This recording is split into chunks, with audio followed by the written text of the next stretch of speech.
Je voulais vraiment remercier Yousra et Slim. Merci, je suis vraiment honoré. Également extrêmement intimidé. J'ai pas l'habitude de parler de moi, de mon passé. Je suis plus l'habitude de parler de mes crèmes solaires et autres. Et donc voilà, très intimidé. Alors, mon parcours, moi j'ai 40 ans, je suis né à Lyon. Donc je vous invite à découvrir Lyon, c'est une des villes les plus belles de France. Pardon? Vous connaissez? On mange bien à Lyon en plus. Il faut y aller pendant la fête des Lumières, c'est magnifique. Donc moi je suis né à Lyon il y a 40 ans. J'ai fait un bac scientifique. Ensuite j'ai passé 4 ans sur les bancs de la faculté de médecine et de pharmacie, 4 premières années. On a failli m'offrir la 5e, on m'a dit reste. Alors il y en a qui parlent d'échecs, moi je parle d'essais. Il y a un moment dans la vie, il faut faire des essais. Voilà, c'était des essais, il fallait. Je suis comme le diesel, donc ça chauffe un petit peu. Et puis à un moment, je sors de la bibliothèque de la fac de médecine et je vais dans le centre d'orientation. Vous savez, là où vous dites, de toute façon, je vais rien trouver. Mais j'y vais. Moi, je ne crois jamais au hasard. Moi, je crois à la physique quantique. Il n'y a jamais de hasard, que tout le monde est lié. Je pense que même ce soir, si je dois vous rencontrer, il y a quelque chose. Il y a quelque chose et chacun d'entre nous va grandir de cette rencontre. Donc je vais au centre d'orientation et on parle d'une formation scientifique spécialisée en biologie cutanée et en dermocosmétologie. Ok, j'y vais, je fais ça. Ensuite, j'ai travaillé en pharmacie à Lyon. Donc je vends des produits de beauté, je vends des crèmes et autres. Et puis je regardais les publicités de La Roche-Posay à l'époque en vitrine et ça m'intriguait. Ça m'intriguait, je disais mais pourquoi ils ont choisi ce visuel? Pourquoi ce logo? Pourquoi ce slogan? Et du coup je me suis dit allez, va tenter les concours des écoles de commerce. Et vas-y je tente, et me voilà à l'ESC Grenoble. Donc, et ce qui était bien, c'est que le cursus était en alternance. Donc ça permettait à la fois d'être en école de commerce et à la fois d'avoir une expérience professionnelle. Je suis rentré dans une boîte de cosmétiques, j'étais chef de produit à l'époque. Et puis c'était super, c'était génial. Alors ensuite, qu'est-ce qui s'est passé? Moi j'étais chef de produit et je me suis dit, bon, tu fais du marketing, c'est bien, mais il manque quelque chose dans ton parcours. Ben, il te manque la pharmacie, tu sais pas comment ça... Alors, pas la pharmacie elle-même, mais la vente, le commercial, la délégation médicale. Je vois mon responsable et je lui dis, j'ai envie d'être délégué médical.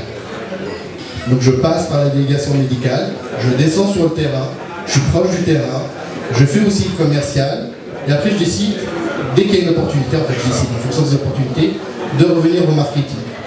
Et puis il y a un jour, vous imaginez, on a lancé une crème pour bébé, les packaging étaient faits, tout était prêt, imprimé, et le directeur général il dit, moi crème fondante j'aime pas. Ça fait pas dermatologie. On a déjà imprimé, les packaging sont prêts. Un slogan, dans une publicité, dans un discours de patron, dans un discours de président, de ministre. Et ça permet en fait de décortiquer.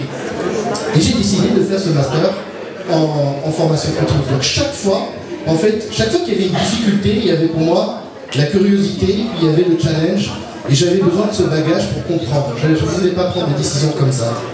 Donc voilà, ensuite, donc je fais mon master, je suis toujours chez Bioderma, un laboratoire de produits cosmétiques, en tant que chef de, je reviens donc en tant que chef de produit. Et qu'est-ce qui se passe? Je vais dans un salon à Lyon, en jean, basket, parasé, et je passe devant le stand de SVR. Et je vois une copine qui me dit, dis-moi Ismaël, toi qui aimes bien nos produits, je dis, doucement, il y a mes patrons derrière. Et elle me dit, pourquoi tu ne viens pas travailler chez nous, il y a un poste en Tunisie. Donc moi je venais d'être nommé directeur commercial et directeur de marque. Je lui dis comme ça, Inch'Allah. Inch'Allah. C'était pas dans mes... de venir... Je venais en Tunisie en été avec le maillot de bain, à Bizerte. J'aimais beaucoup, mais vivre en Tunisie c'était autre chose. Et 6 mois après, me voilà dans le Méditerranée, direction La Golette, avec mes affaires. Et petite anecdote, et c'est vrai, ma mère et mon frère ont fait un pari. Ma mère, elle a dit dans 6 mois il rentre. Mon frère, il a dit 1 an. Ça fait 10 ans que je suis en Tunisie. Et j'ai été recruté en fait pour monter la filiale en Tunisie d'SVR.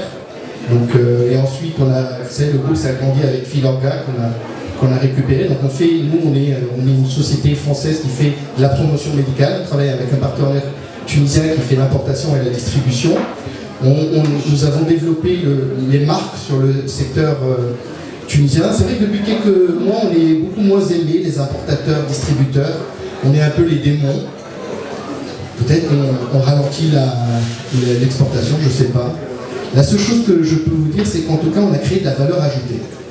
Ça veut dire qu'il y avait l'ère avant SVR et il y a l'ère actuelle. Qu'est-ce qu'on a créé? D'abord, moi je suis extrêmement fier des 40 postes que j'ai créés en Tunisie. Extrêmement fier de mon équipe. Tout à l'heure, mademoiselle et madame disaient, les collaborateurs, c'est la force d'une entreprise. Si vous êtes bienveillant, si vous les impliquez, si vous les motivez, moi j'ai quasi pas de turnover depuis 10 ans. C'est-à-dire que c'est les mêmes. Et puis certains, donc, du coup, sont devenus, sont passés en middle management, en chef de produit, je les forme, je dis, moi, c'est ce que disait mademoiselle, moi j'ai eu de la chance, je veux la transmettre, cette chance. Souvent, je disais, j'ai les 2 passeports, donc pourquoi me casser la tête, je peux retourner aux Champs-Élysées, bon, quoi que c'est ancien, Champs-Élysées, Gilets jaunes. Mais en tout cas, moi je suis fier de ce qu'on a créé en Tunisie. Fier de la valeur ajoutée, même en tant qu'importateur ou autre, ça veut dire on a créé le marché de la parapharmacie. On a amené un savoir-faire qu'on a retransmis, et moi je suis fier aussi, aujourd'hui on a créé aussi un syndicat de laboratoire, parce que vu toutes les variations réglementaires qu'on subit, j'en suis président, j'ai été élu président, j'en suis extrêmement fier, et aujourd'hui on se bagarre pour une cause commune, on partage nos expériences alors qu'on est concurrents. Dis-moi, Saïd, voilà, j'ai un problème, comment tu fixes tes objectifs, comment tu fixes tes prix, moi j'ai un problème au niveau de la fiscale, comment tu fais, et ça j'en suis extrêmement fier, et quand un des patrons qui est mon concurrent, mon challenger, il me dit, tu sais, grâce à vous, grâce à toi, grâce à ton équipe, tu as fait que nous, on se lance, nous on investit, et tu as créé cette concurrence, et finalement, et merci. Et ça, pour moi, c'est une fierté. Ça veut dire qu'au final, qu'est-ce qu'on a laissé? On a laissé du personnel compétent, formez-les, investissez en formation, et vraiment avec tout, et de façon humble et tout le respect, investissez dans votre formation. Parce que, en formation, en management, qu'est-ce qui fait que nous avons réussi? Comme vous avez vu dans mon parcours, j'ai une casquette extrêmement marketing, gestion de marque. Aujourd'hui, on ne peut pas être une entreprise forte sans avoir une marque forte. C'est pas réalisable. Il faut qu'elle soit aimée. C'est le patron de Landor qui disait une marque, c'est comme vos amis. Vous les voyez tous les jours, mais vous vous souvenez uniquement de ceux que vous aimez. Donc il faut arriver pour la protéger, en tout cas de la fragilité, le côté commercial, terrain, soyez très proche du terrain. Moi, mon numéro de téléphone, les pharmaciens l'ont, les dermatologues l'ont. Je tourne avec les délégués alors qu'il y a une équipe de middle management. Je vous invite à être proche, vraiment des invitations amicales. Soyez proche du terrain, soyez factuels, soyez exemplaires. Ça veut dire qu'à un moment, quand un délégué, par exemple moi, un délégué il parle de quelque chose, j'ai été à sa place, je sais de quoi il vit, je comprends sa problématique. Et l'objectif, c'est que lui trouve la solution et moi, j'essaie d'accompagner au mieux. Entourez-vous aussi des bonnes personnes qui ont les mêmes valeurs. Tout à l'heure, vous parliez de valeurs et d'éthique. Et vous allez voir, en fait, vous allez attirer les bonnes personnes sans vous en rendre compte. Nous, on a attiré le spécimen. Bien ça. On a un autre partenaire aussi qui est présent dans la salle. C'est-à-dire que, voilà, je vous invite, entourez-vous, c'est des bonnes personnes, formez-vous en management.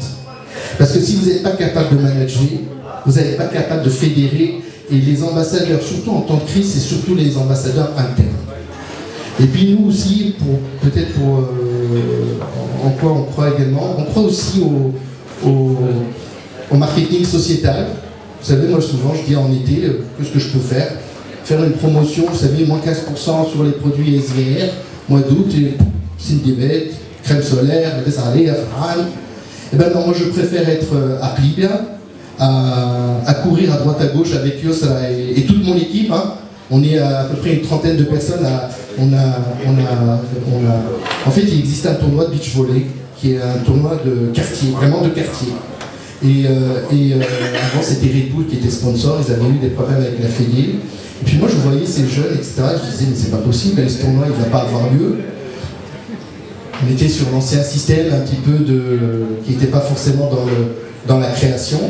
Et moi j'ai décidé d'être donateur privé et de faire le tournoi. Ensuite c'est SVR qui est devenu c'est pas le sponsor mais carrément l'organisateur du tournoi, avec la Ligue de volleyball et les habitants de la ville. Et c'est là où je dis, une entreprise, elle a deux choix. Soit elle fait du moins 15% avec un manager qui se casse pas la tête, ou elle est au bord de la plage à créer de la valeur sociétale pour l'intérêt du citoyen. Je ne vous dis pas en termes d'image.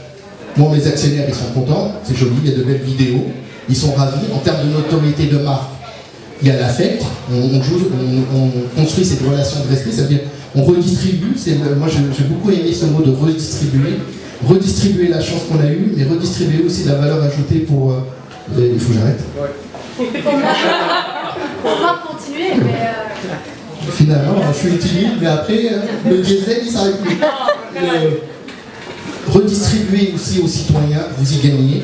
Nous, on a fait la première caravane médicale de l'époque de Ben Ali sans autorisation. Et c'est resté dans notre ADN, c'est-à-dire le courage, croire en l'humain, rendre en pratique, croyez en vos collaborateurs. Et je crois, pour conclure, je vous invite aussi, moi en sémiotique, on apprend un truc en linguistique, c'est ce que dit Ferdinand de Saussure, le sens, la signification, elle est de la différence. Soyez différents, créez de la valeur ajoutée, ne copiez pas, proposez. Tout à l'heure j'ai bien aimé aussi quand vous dites on est dans une démarche où finalement le client c'est lui qui décide aussi, on l'accompagne, vous êtes fiers, vous avez quoi d'être fier, parce que c'est ce qui fonctionne en fait. Voilà en gros, voilà mon parcours, voilà mes conseils, et je vous souhaite plein de réussite. Vous êtes dans un pays qui est magnifique. Ouais, bravo.